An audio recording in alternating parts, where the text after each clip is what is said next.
What's going on, everybody? My name is Rob, and I'm the host of The Curated Culture, a weekly podcast dedicated to dissecting the latest and greatest news from around the world of tech and pop culture. Now, we all know the internet can be a busy, noisy place, so let us calm that noise for you. Join us as we discuss the latest and greatest topics from the people and sources that matter most. Check us out every Thursday as we jump into fresh, original content, new interviews, and a host of other subjects that we know you'll find interesting. So jump in to whatever your favorite podcast app is and search The Curated Culture. Make sure you subscribe to the show so you don't miss an episode. And in the meantime, we'll catch y'all on the air. This episode is brought to you by Indeed. When your computer breaks, you don't wait for it to magically start working again. You fix the problem. So why wait to hire the people your company desperately needs? Use Indeed's sponsored jobs to hire top talent fast. And even better, you only pay for results. There's no need to wait. Speed up your hiring with a $75 sponsored job credit at Indeed.com/podcast. Terms and conditions apply.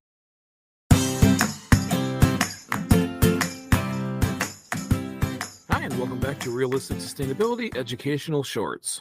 Earth Day. Yep, it's still a day. We check this every year. We discuss it every year. It's not Earth Week or Earth Month or Earth Year, or even just being happy we have a planet that functions for us. We have a day. Earth Day. This Saturday, April 22nd, is Earth Day. It will be celebrated in some manner globally.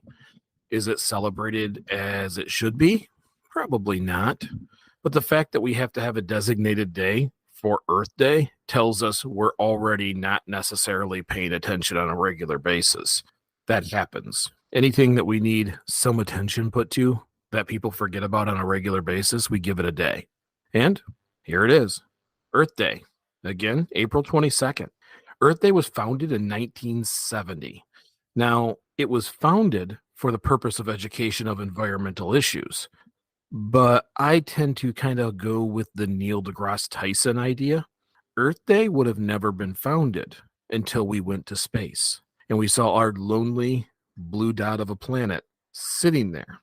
The photo you're usually accustomed to seeing that is attributed to Earth Day is Earthrise. I know that because I have a very large canvas of it in my living room. Poor Jamie has to deal with a Earthrise photo as it rises over the moon right in our living room.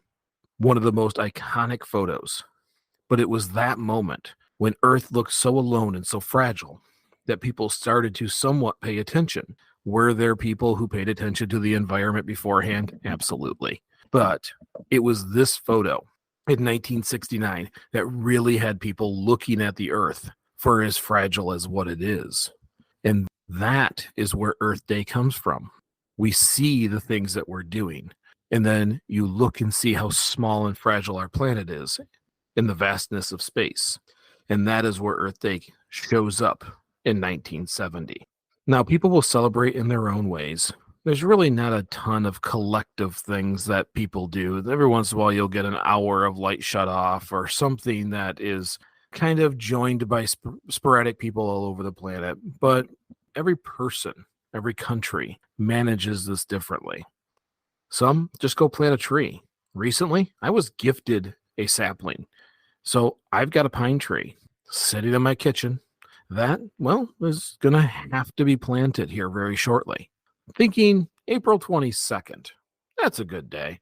Although it should be any day, that sapling's going to go in the ground somewhere so that it can live, help filter this planet, and hopefully live a long, long life. That's one thing I'll do. But it isn't what everybody does. Some pick up litter. Earth Day is awfully close to the first cleanup day here in Durand. We'll be picking up the cigarette butts now that the snow is gone and the trash and things laying around. But that's not on Earth Day. We're just going to do it on our cleanup day. We have citywide cleanup days in preparation for edible landscape because the world doesn't revolve around edible landscape. It's actually part of our beautification program here in town. But others on Earth Day You may go clean that fence line that has all the garbage down it. You might run up and down the expressway picking up all the random trash. Or you might walk in your downtown space and just sweep it clean. Whatever you do, thank you. Others celebrate it through education. I try to do that more than just Earth Day. I try to do that as often as I can. I try to be accurate, and when I'm wrong, you guys tell me, and I make adjustments. But I try to talk about everybody about sustainability for the long-term advantage, or this is one of those things I can. We now have a platform. Nick and I, we have the podcast, we have the websites, we have the Facebook, the Instagrams, the Twitters. We have ways to communicate with people who generally want to hear it and generally share it. So we take this opportunity to do additional education. We talk about things like embodied energy. We spend time talking about the mindset it takes for sustainability, not the extreme, just a little bit, big bit steps that we take every day to get slightly better and increase our positive footprint for those watching us. What will you do? Seriously, what will you do? Will you make changes for Earth Day? Will you just stop and think about it, smile? Will you go out and just stand there and kind of soak in Earth for a minute? Go for a hike? What will you do? What will you do to show your appreciation for the one place that we know we can live? Now, there might be other places, but this is definitely the one we can get to. What will you do? Will you celebrate with your kids? Will you even tell your kids? Will you recycle? Most of us are moving too fast. Saturday, a lot of times, is everybody's day off. Some of us have to work on Saturday. Life moves too quickly.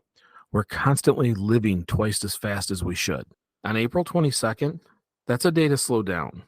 Slow down and just listen to nature. Go outside and feel the sun. Enjoy a moment. Even if you're so busy that your day is totally booked, give yourself 5 minutes to stand out on the porch and let the sun hit your face. Let it remind you of how amazing this place we live is. That's what Earth Day's for. Appreciation of where we live. Not nationalism, running flags all around, but the fact that we have this tiny blue dot, as Carl Sagan would say. We have this fragile, tiny blue dot built just for us. We came from how it works, and we can enjoy it. This is our place. If you have additional time, there's other things you can do. Take a minute. Go online, get a piece of paper, however you want to do it, and write your local politicians. Notice I didn't say leaders. Now, if you have leaders, excellent. Most of us have politicians. Those are very, very different people. But if they're not supporting positions that help this planet, if they're not supporting bills that help protect the environment, if they're focused more on exploitation of natural resources, write a quick letter. Send something short. Doesn't have to be big. The person you're writing to very rarely sees it. But at least if enough people send it in, they'll know that a chunk of their votership does not agree with exploiting our land, exploiting our water, exploiting our air. So on Earth Day, 2 things. First one, enjoy the earth. Enjoy its natural beauty. Enjoy everything about it. We have an amazing home. Next, if you happen to be one of those individuals who doesn't have a leader, you have a politician, it's a good day to spend 5 minutes writing them, just so they know where you stand on Earth Day, just so they know that we support this planet and that the economy is not a reason to destroy it. Thank you so much for listening. I greatly appreciate you guys spending your time listening to these shorts or even the regular show. Remember, a few changes have happened as of late. Remember, you can go onto the website. A lot of times we do book reviews and product reviews. You can see those products and you can go straight to those books on links from our website, from greeningyourlife.org/podcast. Now, remember, if you do happen to purchase from there, the show does get about 4%. It all goes from Amazon back to us, which means that you don't necessarily have to do it, but just know that it happens. But it's my opportunity that when I buy new things to use, I spread the message of how it went. Same thing with books or documentaries. You can see all of those on greeningyourlife.org/podcast under the product review. Also, we've slowly started moving a lot of the things. We still have buttons for if you want to send us a product to test. We still have a space if you want to send us anything. We've had seeds recently. Not too long ago, we had a few other items come in. We'll probably start taking videos and pictures of us opening those. I apologize. I haven't. I forgot the standard convention of when people send gifts. I usually just respond back to them directly, but it probably should be more public, and I'll do better. But we also have our Patreon. We've decided to go ahead, open a Patreon, multiple levels. The first level is $1. It's going to give you the opportunity to see some of the postings that we have on there that are nowhere else. But we're going to start offering voting on what show should we do next. Do you have an idea? Well, you can add it too.